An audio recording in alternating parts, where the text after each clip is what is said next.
bienvenue dans notre nouvelle émission du Face à Face qui traite des thèmes particuliers. Et aujourd'hui, on est heureux de pouvoir présenter un petit peu la fonction, en quelque sorte, d'ancien dans l'Église.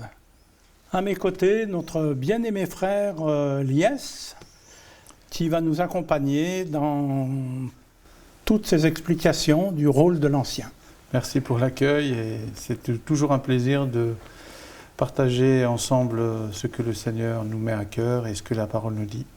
Dans ce sujet des anciens, c'est vrai que le souci aussi, c'est que toutes les fonctions à l'Église restent transparentes et restent claires aussi pour ceux qui ne sont pas initiés. Oui, je dirais même plus, on rentre même dans la dimension éthique de la fonction, quoi. Oui. Quelqu'un qui gère une église, et il y a toutes sortes d'églises, des églises très aisées et des églises qui n'ont pas les moyens. Voilà, qui n'ont pas du tout de moyens et qui vivent au jour le jour. Donc si on voit, par exemple, un des responsables de la communauté arriver avec une Mercedes-Benz, là, comme on dit à certains endroits, c'est-à-dire un standard au-dessus de la moyenne, on va commencer à se poser des questions, mais comment se fait-il? On lui verse un salaire du SMIC, et puis voilà, il a beaucoup de privilèges, etc. Donc je pense que ça, c'est une question éthique. Si la personne est vraiment soumise à Dieu et comment dire, responsable, mature au niveau conduite, etc., je pense qu'il s'adaptera à son style d'église, quoi. Là où il vit, si les gens vivent à un certain niveau, il sera à ce niveau. Il ne se mettra jamais très au-dessus, ni non plus très en dessous. Il y a un équilibre qui doit se faire. Justement, en parlant de ça, donc cet équilibre, il doit trouver justement ses comptes dans les comptes votés par les anciens, ou par l'Assemblée générale, c'est-à-dire par l'Église. Oui. Donc du coup, si ce pasteur sort avec donc dans une tenue qui est au-dessus de ses moyens, donc c'est-à-dire que l'Église doit dire d'où lui revient tout ça, quelque part. Même si on lui donne, moi je pense. Il y a des gens, par exemple, qui ont cette fonction. Tout le monde se plie à ses quatre volontés, on lui fait don de ses costumes, on lui fait don de ceci, de cela. Finalement, quand il déclare ses impôts, je me demande qu'est-ce qu'il va mettre sur sa feuille, parce que tout est don, oui, mais un don, ça peut se refuser. Ou dire, c'est trop luxueux pour moi, je ne peux pas me promener comme ça dans mon église, on se poserait beaucoup de questions. C'est vrai. Et il faut savoir vivre au niveau de ses contemporains, tout simplement. Effectivement, le premier modèle, notre modèle à nous tous, c'est Jésus qui n'avait ni maison, ni foyer. Il se laissait inviter par des gens, il mangeait chez eux, avec toute modestie. Mais ça, souvent, les gens disent ça, c'est un idéal... non atteignable. Pas non atteignable, mais c'est un idéal qui n'est pas très crédible, en fait. Nourrissez-moi, occupez-vous de moi, j'ai pas besoin d'argent, etc. Mais tout ce qui va avec l'argent, il me le faut. Hein. C'est vrai que c'est vrai que pour toucher des personnes, j'en connais quand on lit des récits de pas mal de prêtres, ou plutôt de pas mal d'hommes de Dieu qui ont décidé de tout laisser derrière eux et d'aller loin, ne serait-ce que toutes ces personnes qui sont venues un jour annoncer l'Évangile chez nous, elles ont laissé leur confort dans leur pays occidental. Bon, ils se sont mis au niveau de la population et dans le souci de leur annoncer l'Évangile dans leur langue maternelle. Oui, ils ont appris la langue aussi, ça je les félicite. Hein. Oui, c'est vrai et du coup ça nous touche et on a beaucoup de respect. J'ai beaucoup de respect pour ces personnes qui auraient pu mener leur vie à leur guise, dans leur pays, personne ne les force. Mais c'est vrai qu'ils ont décidé de tout abandonner. Mais ça me fait vraiment, ça me touche énormément. Et c'est vrai que c'est à prendre en exemple. Bien, moi je pense que les gens consacrés, vraiment, ils n'ont pas perdu grand-chose en laissant derrière eux leur superflu. Oui. Et je crois qu'ils sont beaucoup plus heureux dans une structure où ils sont comme tout le monde. Voilà. On invite quelqu'un, on lui fait des pâtes avec une petite sauce, c'est très bien. Et je me souviens, une fois, j'ai invité un prêtre à la maison et il m'avait rendu visite et puis j'avais préparé je ne sais plus si c'était des pâtes ou du riz ou quelque chose comme ça. Il me dit, mais vraiment, tu vis comme un prêtre, hein? Alors je dis, ah bon? Il me dit, bah oui, normalement, ça serait à moi de manger comme ça. Et puis finalement, je dis non, moi je mange modestement, c'est-à-dire à ma faim, bien sûr. Je ne reste pas dans la disette, mais je fais les choses simples à la hauteur de tout le monde. Et c'est là que tu as le meilleur contact avec les gens, parce que tu vis comme eux, tu manges comme eux, Voilà. Tout à fait. Ben, nous espérons en tout cas que cette réflexion autour des anciens, on a touché aussi le sujet de pasteurs, et en général des ministres de culte ou ceux qui sont serviteurs, que vraiment qu'ils mesurent tout leur rôle à la lumière des Écritures. Oui, je pense que c'est... Moi, je les encourage en tout cas à se réévaluer régulièrement dans leur façon de vivre, leur façon de s'habiller, leur façon de manger, etc. Bon, moi je pense qu'il faut être équilibré dans... Tout à fait. Savoir manger à une table, si c'est un riche qui vous invite, il vous sert dans de la vaisselle bien particulière, ou en tout cas c'est ce qu'il y a dans l'assiette qui compte, et que ça soit bon pour la santé, et puis voilà quoi, basta. Voilà, moi il y a une question que je me pose souvent, et qui me sont souvent posées aussi, c'est la plupart du temps, disons 80 ou 95% environ,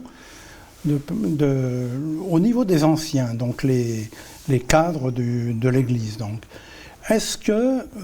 pourquoi est-ce que c'est toujours, ou la majorité du temps, masculin pluriel? Oui, c'est vrai que c'est une vraie question, parce que la question, elle peut aller aussi loin. Pourquoi Jésus a choisi 12 hommes? Et pas des femmes? Mais c'est faux, ça. Parce qu'il avait beaucoup de femmes qui étaient à son service autour de lui. C'est ça. Donc, et aussi pourquoi Paul insiste sur le fait que l'enseignement est réservé sans doute aux hommes. C'est encore une interprétation qu'on peut donner. Mais c'est vrai que beaucoup essayent peut-être d'extirper un peu ce rôle, entre guillemets, minimisé de la femme à certains niveaux, pour dire aussi, dans le conseil, en tout cas, elle n'a pas un rôle primordial, en tout cas elle ne peut pas être au même niveau. Et c'est vrai que Paul disait à Timothée, établis des anciens et pas des anciennes. Et j'ai l'impression que... donc il faut tenir en compte aussi le cadre. Oui. Je crois que c'est dans l'Épître aux Romains, chapitre 16, je crois, on a la mention de Phobé, qui serait une femme, et qui porte un titre quand même... dans ce sens. C'est vrai. Et moi, j'aimerais juste souligner qu'il faut faire l'exégèse des textes aussi, mais pour dire qu'en fait, est-ce que la femme peut être diacre? Oui. Et donc, qu'est-ce qui pourrait l'empêcher aussi de faire partie des anciens? Voilà, de monter en grade ou de s'occuper des tâches supérieures dans tel ou tel domaine. En tant que femme, en tant que femme, elle a aussi des sujets qui sont en rapport avec les femmes et la condition féminine en général de l'Église. Oui. Je pense qu'elle a son mot à dire, elle a un rôle à jouer. Oui. Comme on l'a dit dès le départ, c'est le souci ou l'intérêt des anciens, c'est justement de veiller sur le troupeau, de veiller à ce qu'il y ait une cohésion aussi au sein même de l'Assemblée, et transmettre justement toutes ces directives, ou plutôt tous ces souhaits d'avancer à tous les membres de l'Assemblée. Bon, par expérience, moi j'ai été de nombreuses fois confronté au problème, quoi. Est-ce qu'une femme peut prêcher? Est-ce qu'une femme peut faire ceci ou cela, etc. Moi je crois que naturellement on trouve toujours des solutions. C'est-à-dire, quand on a besoin d'exhorter une femme dans tel ou tel domaine, on utilise une autre femme. On parle avec la femme probablement d'un des anciens, autre ancien, pour que cette personne fasse la liaison, quoi. Mais ça, je pense qu'aujourd'hui, je pense que personne ne retrouverait à dire, par exemple, si une femme a une position, par exemple, dans l'enseignement, à l'université ou même dans les écoles secondaires ou autres, et c'est très bien accepté qu'une femme puisse donner les enseignements de base sur tel ou tel sujet, etc. Mais dès qu'on touche à la parole de Dieu, ah non, ça c'est réservé aux hommes, pour certains. Et par contre, moi j'ai eu des réponses comme ça, comme un clin d'œil du Seigneur qui me montrait que finalement il ne faut pas se soucier outre mesure de cette chose-là. Parce que, par exemple, je me souviens d'une fois où je suis arrivé dans un village perché vraiment dans les montagnes et tout, et puis un frère nous avait accueillis. Là, il était en train de regarder une émission télé sur une chaîne chrétienne. Et puis, je lui pose quelques questions comme ça pour savoir et tout. Est-ce que vous écoutez un petit peu les chaînes chrétiennes en arabe ou bien même comme Joyce Meyer, il l'avait mis à un moment donné en français, tout le monde comprenait bien. Le gars, il me fait « Mais je t'assure que moi, Joyce Meyer, c'est la meilleure pour moi. Elle est très concrète, très pratique, très ceci, très cela. » Je suis resté avec des yeux écarquillés comme ça, parce que je me disais « Mais comment on peut penser comme ça ?» Il est au sommet des montagnes, là, perdu dans la nature, mais c'est le message de Joyce Meyer qui vient le toucher dans sa vie quotidienne. Ouais. Donc, moi, je pense qu'il y a une question de... Bon, on ne va pas mettre l'accent ou la lumière sur une personne particulière. Joyce Meyer a eu son cheminement, et je pense qu'elle s'adresse à un public particulier aussi, travaille beaucoup parmi les femmes aussi. Et moi, ce qui m'interpelle, c'est plutôt comment se fait-il que quand il s'agit d'envoyer des missionnaires dans la brousse à des endroits pas possibles, on fait les annonces dans les églises pour envoyer quelqu'un, personne ne répond parmi les hommes.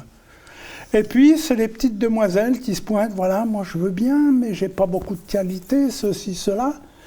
Et c'est elles qui vont faire le job. Elles vont aller dans des brousses, des endroits perdus du monde, elles vont parler de Jésus, les enseigner, et ensuite, c'est elle qui nommera les premiers anciens de l'Église. Ouais. Et donc, voilà, quand il y a des dangers, les gens se méfient. Et quand c'est un poste honorifique ou autre, là, tout de suite, il y a beaucoup de candidats. Ce qui est intéressant dans l'enseignement de Jésus, mais aussi de ce qu'il nous a transmis, c'est que, comme tu l'as dit au début, oui, c'est que la femme était présente à ses côtés. Oui, tout à fait. Donc, elle l'avait accompagné dans son ministère. Ces femmes l'ont même accompagné jusqu'à sa mort. Oui. Et même était présente lors de sa résurrection, voilà, le dimanche matin. Et c'est vrai que il n'y a pas de raison que la femme n'ait pas sa place dans le fonctionnement aussi de l'Église, au même titre que les hommes. Moi, je dirais qu'elles ont un rôle à jouer. C'est ça. Si elles se sentent libres d'exercer dans tel ou tel domaine, si c'est accepté par la communauté, que ça bénit la communauté, que ça lui permet d'avancer, de s'enraciner dans la foi, dans la parole, pourquoi pas? Moi, je préfère une femme qui a un enseignement sain, qui est clairvoyant, qui s'exprime naturellement, et que d'avoir au contraire un homme qui était assez ignorant ou qui dévie dans le sens de la doctrine ou quelque chose. Ben moi je pense que Dieu peut qualifier des femmes pour vraiment aller là où les hommes ne sont pas capables d'aller parfois. Donc nous les encourageons vivement justement à aller de l'avant et à se présenter au niveau du conseil, mais même de l'Église, ne serait-ce qu'aussi traiter ce sujet Pour les femmes, ensemble. oui. Oui, les femmes. Et c'est vrai qu'on reviendra sans doute dans nos prochaines émissions sur le ministère féminin et Pourquoi ce qui pas, l'entoure. oui. En tout cas, nous sommes très heureux déjà d'avoir abordé ce sujet des Voilà, anciens. réfléchissez. Examinez toute chose, retenez ce qui est bon. Moi, je pense que c'est là que les choses s'équilibrent et permettent d'avancer autant que peu soit fait. Très bien, merci Mustapha. Nous vous donnons rendez-vous à une prochaine émission. Au revoir.